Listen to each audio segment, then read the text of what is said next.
நகர செயலாளர் அவர்தான். அப்புறம் எம்ஜி மூர்த்தி, கரீம், ஜெய்பால், சந்தானம், முருகன் என்கின்ற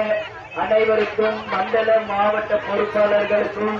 ஒன்றிய நகர பேரூர் கழக கிளைக்கழக நிர்வாகிகளுக்கும், என் அன்பு சகோதர சகோதரிகளுக்கும், என் தாய் குலங்களுக்கும், என்னுடைய கட்சியினுடைய அனைத்து நிர்வாகிகளுக்கும், கேப்டனை உயிர் மூச்சாக கொண்டுள்ள